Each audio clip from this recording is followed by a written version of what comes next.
Hello dear students, this is Harshit Gupta come back to explain the remaining part of structure of atom. Today we will discuss Bohr's model of atom. So in the last video I have already discussed the uh, previous atomic models. After that Bohr's atomic model we will discuss today. So this model was proposed by Niels Bohr in 1913. So in 1913, Niels Bohr proposed a new model of atom on the basis of Planck's quantum theory, which I have discussed in the last video. The main points of this model are as follow. As you know that Rutherford's atomic model had some demerits. That is why to remove the demerits of the Rutherford's atomic model, Niels Bohr gave a new model of atom which is known as Bohr's atomic model. The main points of this models are in an atom, the electron revolve around the nucleus in certain definite circular paths, which are called orbits.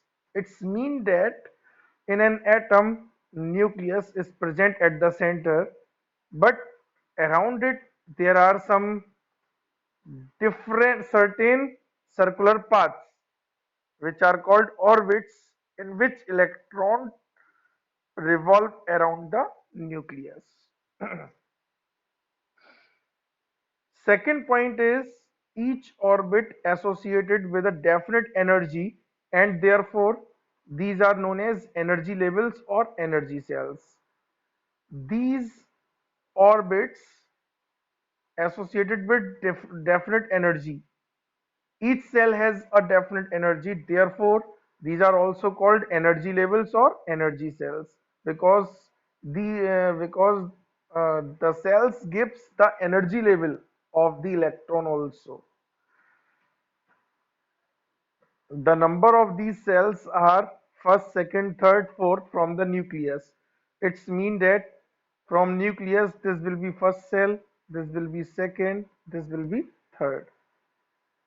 These are also called KLMN, means K, L, M, next one will be N.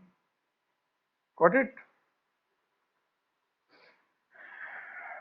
Next point, only those energy orbits are permitted for the electron in which angular momentum of the electron is a whole number multiple of h upon 2 pi.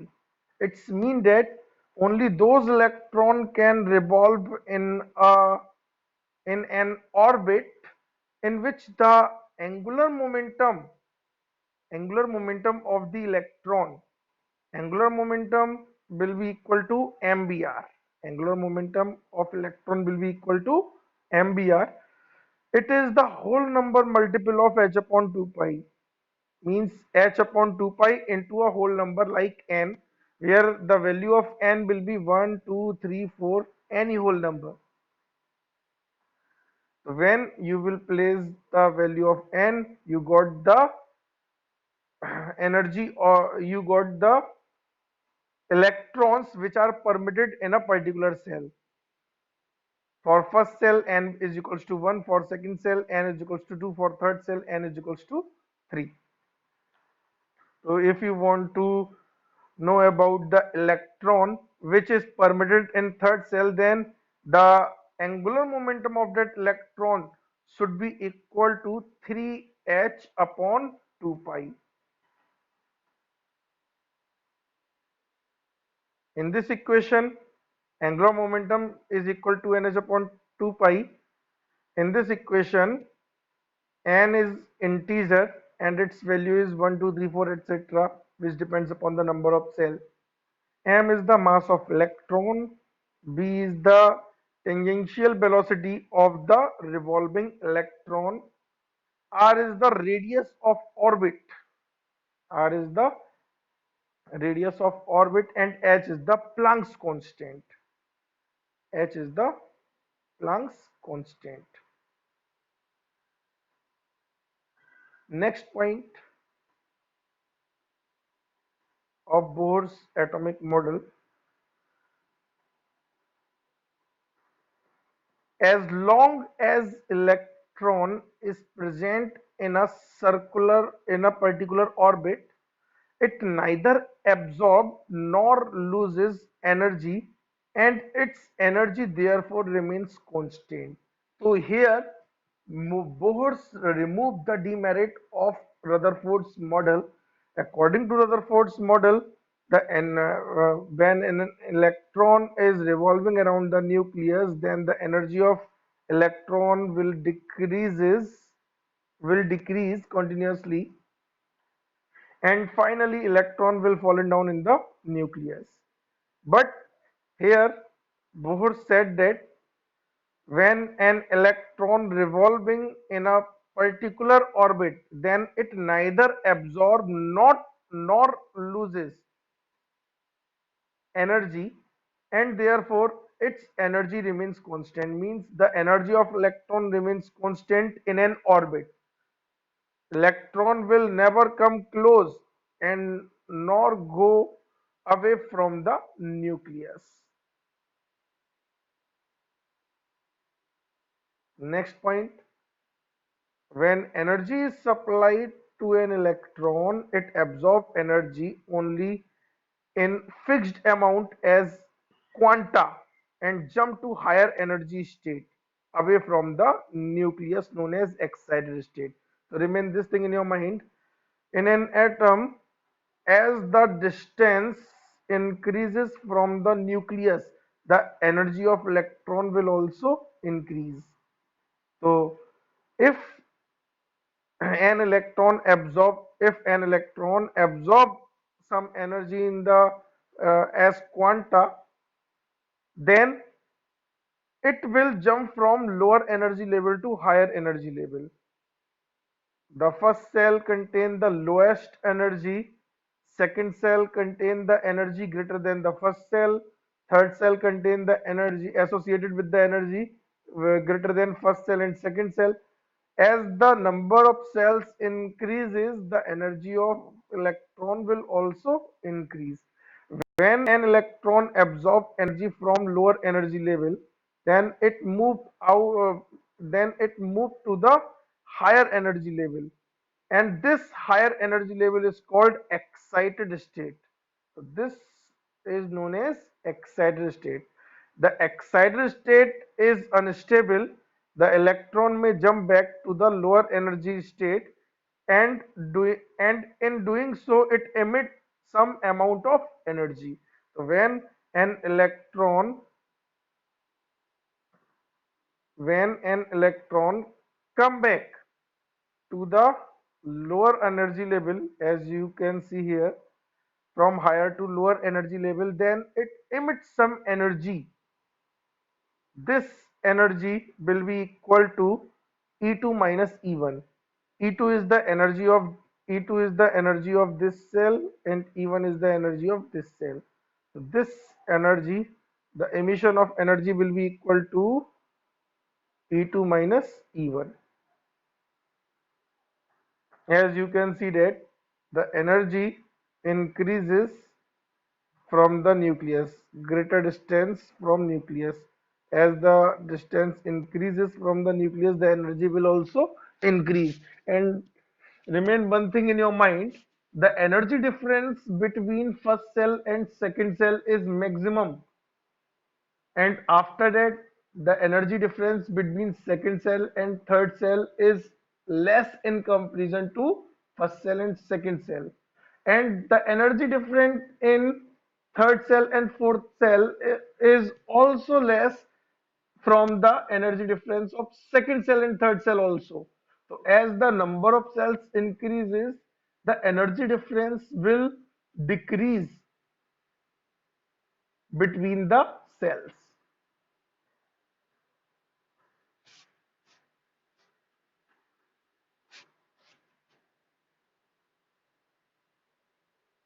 Next point, if an electron jump from higher energy level to lower energy level, then emitted energy shows a definite wavelength of lambda. and energy of the emitted light should be equal to delta E is equals to Hc upon lambda. Delta E is equals to Hc upon lambda, or we can say that lambda is equals to Hc upon delta E, and delta E is equals to E2 minus E1.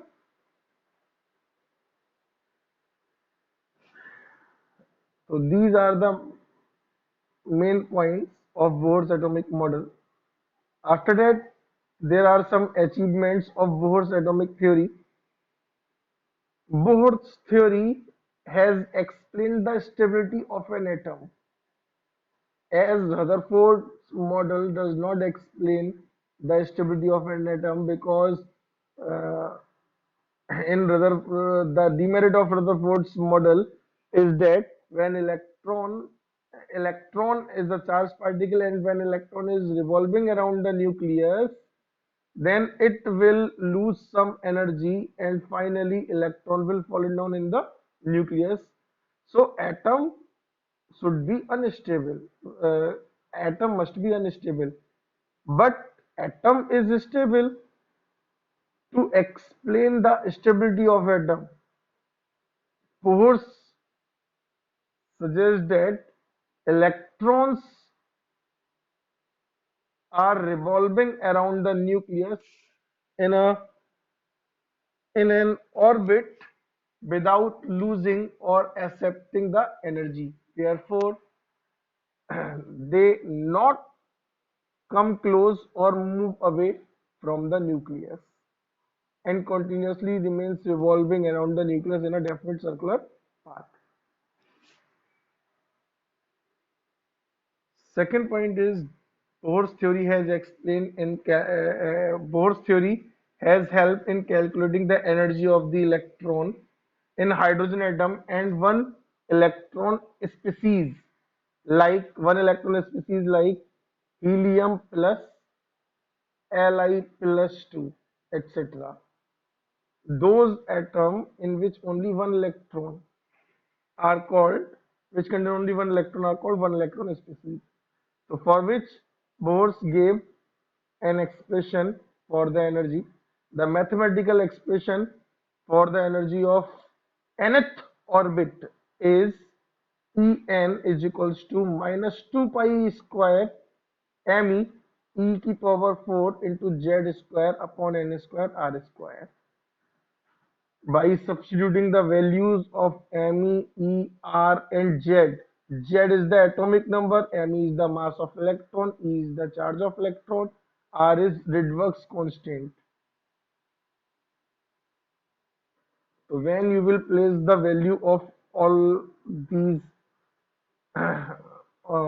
these symbols, then you will get En is equals to minus 2.178 into 10 to the power minus 18 into Z square. For hydrogen atom, Z square will be 1, as the value of Z will be 1, so Z square will be 1. Then the expression will become only this.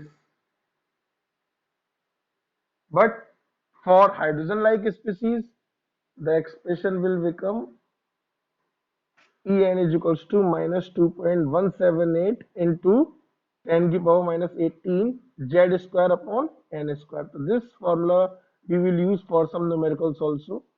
The value of the energy we will get in joule per atom.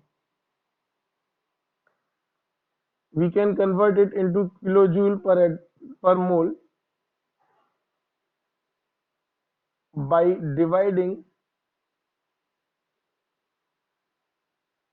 by multiplying it into 6.023 into 10 to the power 23. It is the Avogadro's number. We know that 1 mole contain 6.022 into 10 to the power 23 atoms. That is why you can multiply this to get the energy into joule per mole, and you can also convert it into kilojoule per mole by dividing by 1000. So these are the conversions of this value into kilojoule per mole. So you can multiply this value by 6.022 into 10 to the power 23 upon divided by 10 to the power 3 to convert the value of joule into kilojoule. After that, you will get this value. And for hydrogen atom, as you know that Z is equals to 1, then above expression will become this, or in kilojoule per mole this. So we will also solve some numerical on the basis of this formula. Bohr's theory, third point is Bohr's theory has explained the atomic spectrum of hydrogen atom. So it explains the atomic spectrum of hydrogen atom only. Now, what are the limitations of Bohr's model? The theory could not explain the atomic spectra of the atoms containing more than one electron or multi-electron atoms. So Bohr's theory has explained completely all things only for the hydrogen atom, only for the one electron species. But those atoms which contain more than one electron or multi-electron, the atomic spectra could not be explained by this theory. Second point, second limitation is Bohr's theory failed to explain the fine structure of spectral line. And third point is Bohr's theory could not offer any satisfactory explanation of Zeeman effect and Stark effect. I will explain these effects also in the next video. Bohr's theory failed to failed to explain the ability of atoms to form molecule formed by chemical bonds. So Bohr's theory does not explain why atoms combine together to form chemical bonds and form molecule, but Bohr's theory give the satisfactory explanation for the hydrogen spectrum.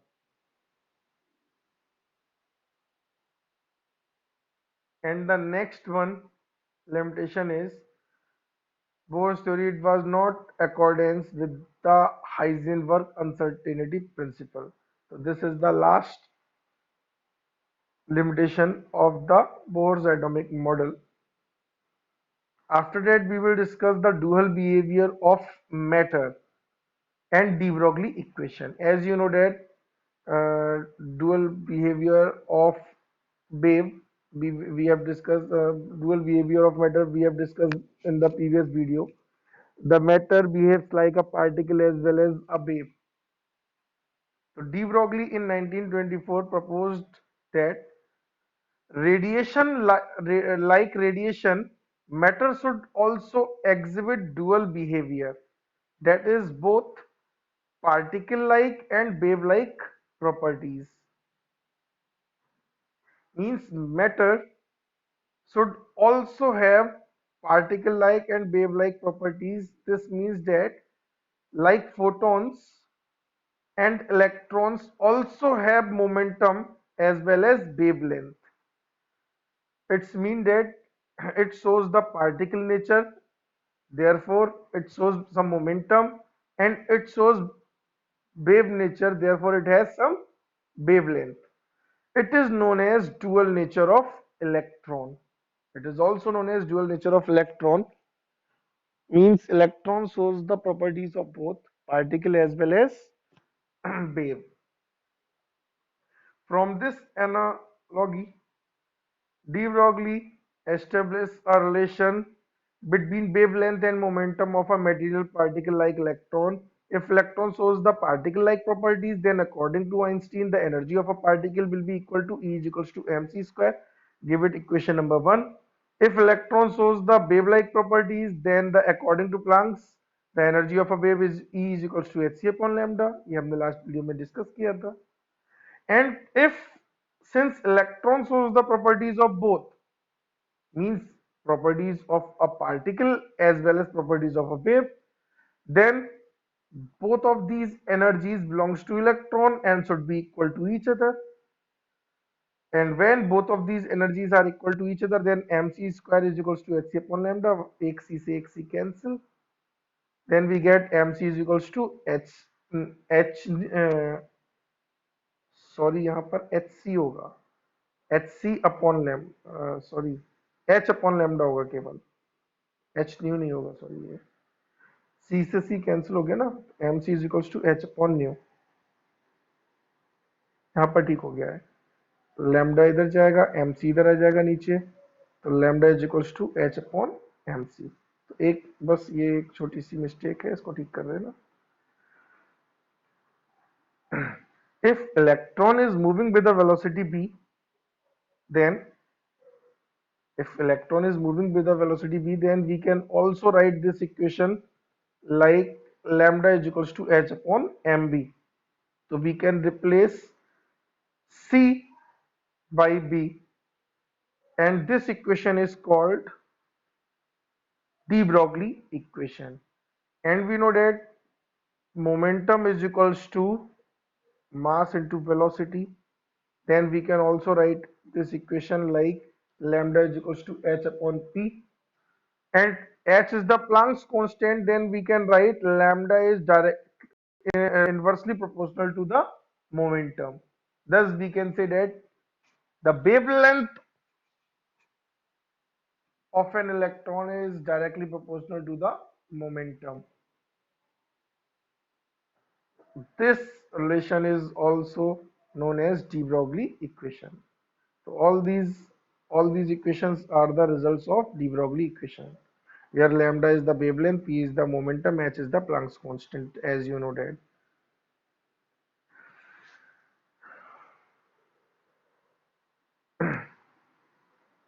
Next topic is Heisenberg uncertainty principle.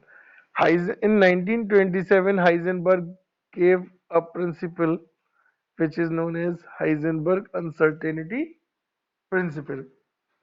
Which is known as Heisenberg uncertainty principle. It states that it is impossible to determine simultaneously the exact position and exact momentum of a moving small particle like electron. So when a small particle is moving, then it is impossible to find simultaneously the exact position and exact momentum. It is possible in the case of large size particle, but it is impossible in the case of a small size particle. On the behalf of it, Heisenberg gave a mathematical expression. Mathematically, it can be given as delta x into delta px, or you can write simply delta p is always greater than equal to h upon 4 pi, where delta x is the uncertainty in position and delta px is the uncertainty in momentum. As you know that momentum is equals to mass into velocity, so we can say that px is equals to m into bx. X shows the direction, so in the place of px we can write m into bx. m को इधर नीचे ले जाएंगे, then delta x into delta v is greater than or equal to h upon 4 pi m. So from this expression, delta bx is the uncertainty in velocity, and you know that m is the mass of electron, h is Planck's constant. So this expression is given for Heisenberg uncertainty principle, and we will also do some numericals from this value, from this expression. Now the significance of uncertainty principle. पहले मैं यहाँ पर एक चीज discuss करना चाहता हूँ। मैंने अभी एक बात बोली कि it is possible in the case of large size particles, but it is impossible in the case of a small size particle. For example, if we have a substance of 1 kilogram, if we have a substance of 1 kilogram, then From this expression, you can write delta x into delta p is equals to value of h is equals to 6.626 into 10 की power minus 34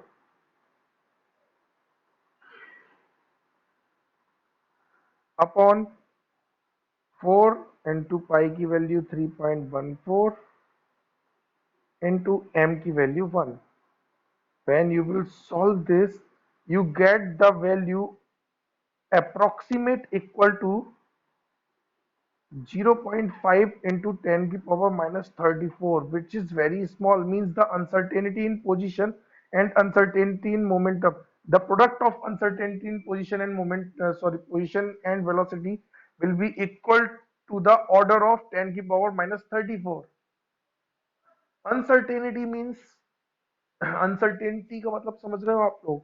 Suppose that uh, if an electron is moving so fast, if you will find the exact position, suppose that here, and you also find simultaneously the exact momentum, then uh, when you will determine the exact momentum, then the position will change, and this is the uncertainty in position. Means मतलब जिस चीज में थोड़ी सी गलती हो सकती है, आप इस तरह से कह सकते हो, वो अनसर्टेनिटी है।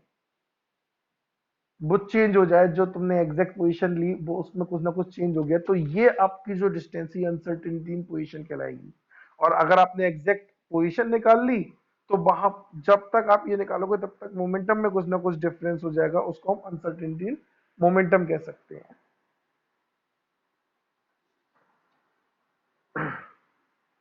तो for a large particle, the uncertainty in position and momentum, sorry, in the uncertainty in position and velocity is of the order of 10 की power minus 34.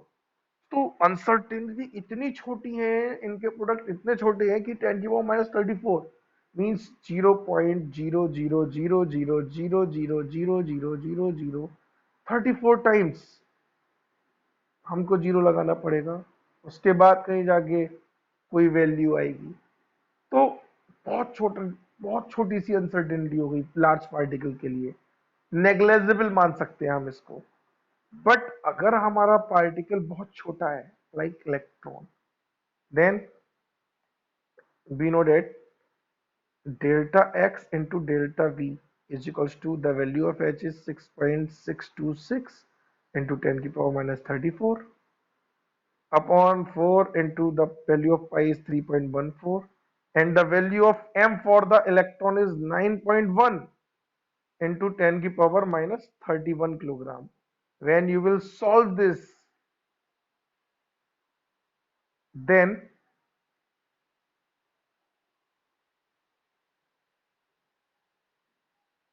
you will get the value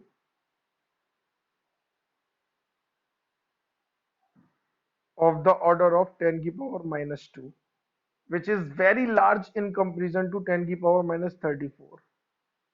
So here you cannot neglect the uncertainty in the position and velocity for a small particle like electron, but for large particle you can neglect.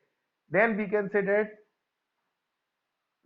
it is impossible to find simultaneously and exactly the exact position and exact momentum or velocity of a moving particle like electron, but it is possible in the case of large size particle. Now, what are the significance of uncertainty principle? It rules out existence of definite paths tangentially of the electron and other similar particles.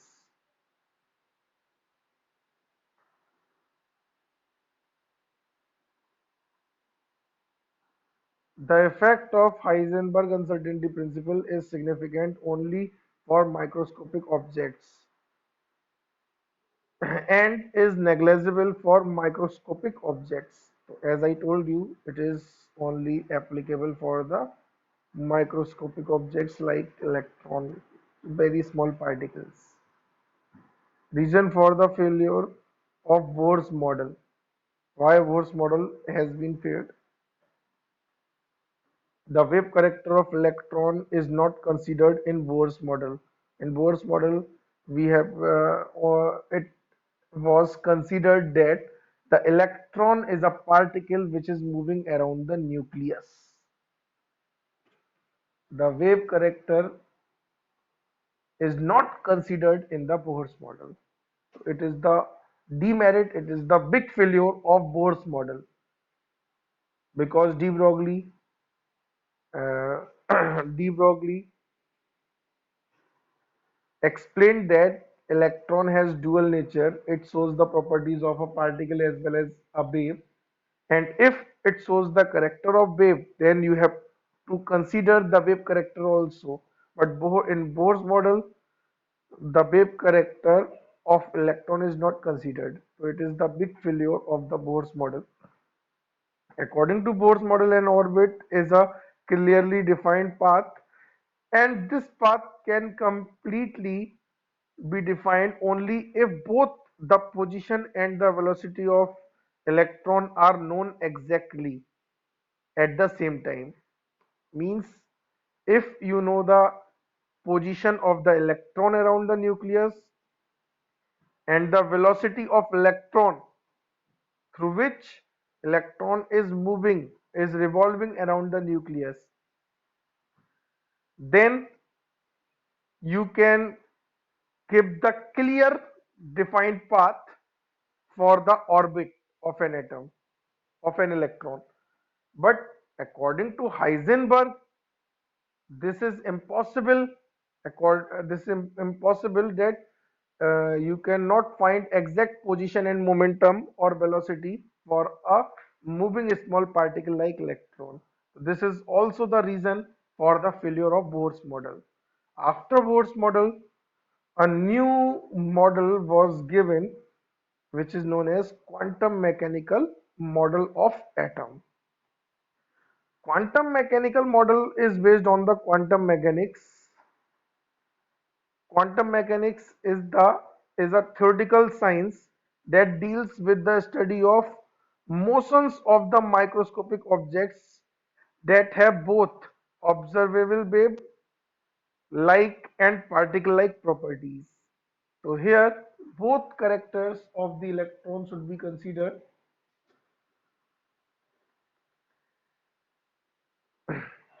and in this model the important features are: the energy of electron in an atom is quantized, that is, it can have only certain values. Means the energy of electron in an atom is quantized.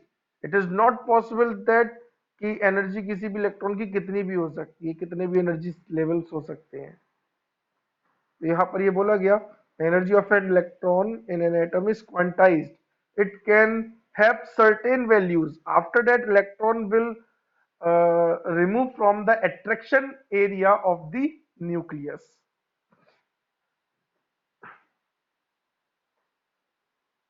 Second point is the existence of quantized electronic energy level is a direct result of the wave-like properties of electron.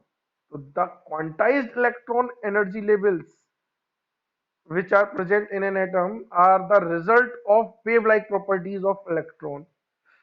Both the exact position and exact velocity of an electron in an atom cannot be determined simultaneously. तो यहाँ पर ये बात बोली गई थी कि it is not possible to determine simultaneously both position and exact velocity of an electron. Electrons are not in circular orbits around the nucleus. Electrons are in 3D region around the nucleus which are called atomic orbital orbitals. The atomic orbitals describe the probable location of the electron. तो यहाँ पर इस चीज को बहुत अच्छी बात बोली गई थी, बहुत इंपॉर्टेंट बात बताई थी कि इलेक्ट्रॉन्स जो है वो किसी सर्कुलर पाथ्स में नहीं बल्कि एक 3D एरिया होता है, 3 डायमेंशनल एरिया. मैं आपको शो करता हूं. like this. You can see this is the 3D area of 1s, this is the 3D area of 2s, and this is the 3D area of 3s. तो यहाँ पर मैं आपको बता दूं 1s, अब आप देख रहे हो ये बहुत सारे points, these are the probability of finding the electrons. ये कोई एक सर्कुलर पाथ नहीं है कि एक छोटी सी जगह पर एक ही उसमें ही सारे इलेक्ट्रॉन्स हो, एक ही जगह पर इलेक्ट्रॉन्स हो ये जरूरी नहीं। इलेक्ट्रॉन एक वेव की तरह न्यूक्लियस के चारों तरफ घूमता है, तो वो कहीं पर भी मिल सकता है। वो यहां भी मिल सकता है, वो यहां भी मिल सकता है, वो यहां भी मिल सकता है, वो यहां भी मिल सकता है, वो यहां भी मिल सकता है, वो यहां भी मिल सकता है, वो यहां भी। तो इस इस सर्कुलर इस 3D रीजन को, जहां पर इलेक्ट्रॉन के मिलने की प्रोबेबिलिटी होती है, इस रीजन को एक ऑर्बिटल कहा गया। ठीक है, बात समझ में आ गई। अभी मैं नोट्स की बात भी करूंगा आगे, नोट्स क्या होते हैं। जैसे ये 1s है, और 1s और 2s के बीच में थोड़ा सा गैप होता है जहां पर इलेक्ट्रॉन के मिलने की प्रोबेबिलिटी जीरो हो जाती है, और यहां पर इलेक्ट्रॉन के मिलने की प्रोबेबिलिटी अगर जीरो हो जाएगी, तब ऐसा एरिया जहां पर इलेक्ट्रॉन के मिलने की प्रोबेबिलिटी जीरो होती है किसी भी एटम के अंदर, उसे नोड कहते हैं। अब 1s और 2s के बीच में ऐसा है, ऐसे ही 2s और 3s के बीच में भी एक और नोड होगा। तो ये simply we can say that the space in the electron cloud of an atom where the probability of finding the electron will be zero is known as nodes. Okay, now the next point is an atomic orbital has wave function sign, means each or atomic orbital, in the Bohr's atomic theory it was said that each atomic orbital is associated with some energy, but here according to wave theory, here it is said that an atomic orbital has wave function sign, means each atomic orbital associated with a wave function, and it is indicated by a wave function sign. It is the symbol of sign. There are many orbitals in an atom. Electron occupy an orbital which has definite energy. An orbital cannot have more than two electrons. An orbital cannot have more than two electrons. As you know that in one orbital only two electrons can exist. One is clockwise and another is anticlockwise.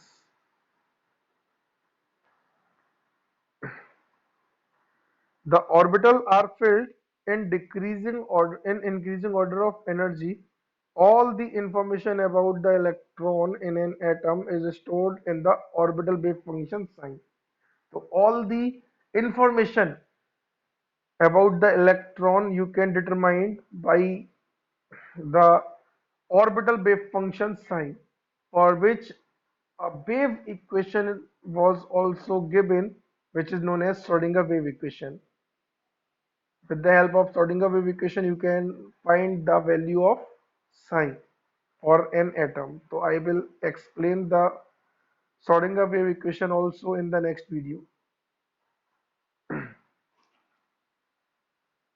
The probability of finding electron at a point within an atom is proportional to square of orbital wave function, that is psi, mod psi।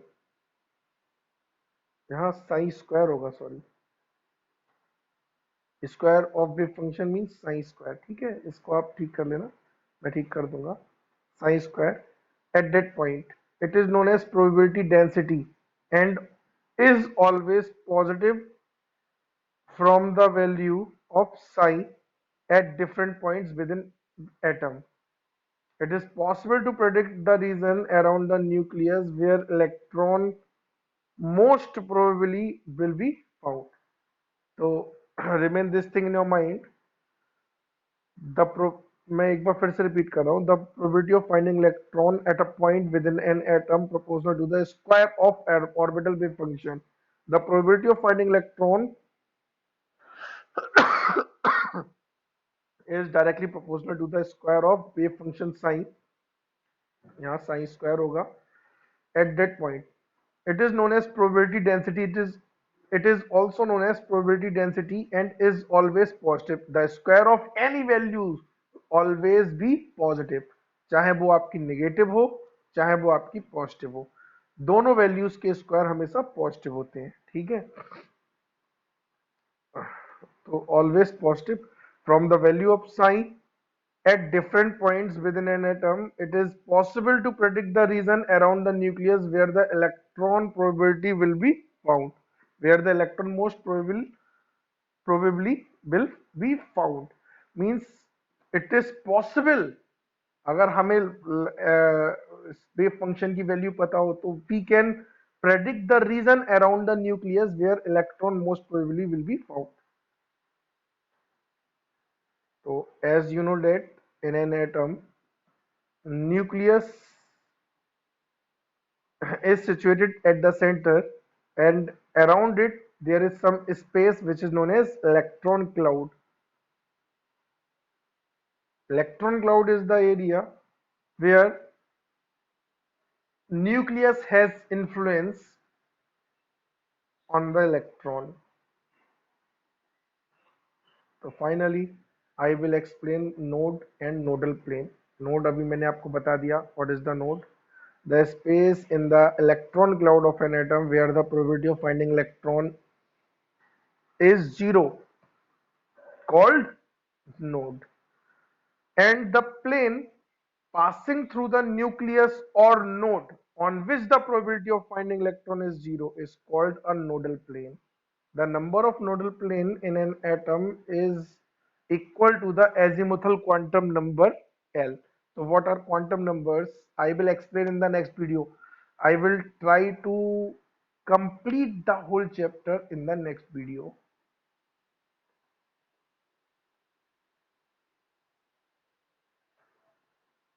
So as here you can see that it is the nucleus at the center. It is the first orbit where the where electron can be found. It is the second orbit. It is the third orbit, and the space between nucleus, the space between first orbit and second orbit, the space of nucleus, all these space are called nodes where the probability of finding electron is zero. And if a plane is passed through this node area where the probability of finding electron will also be zero, then this plane is called nodal plane. Remain this thing in your mind. These are the 3D space. These are the 3D space around the nucleus, not in a circular path. तो आज के लिए बस इतना ही. Thank you. अगर doubt रहा हो तो आप लोग मुझसे डिस्कस कर सकते हो. ठीक है.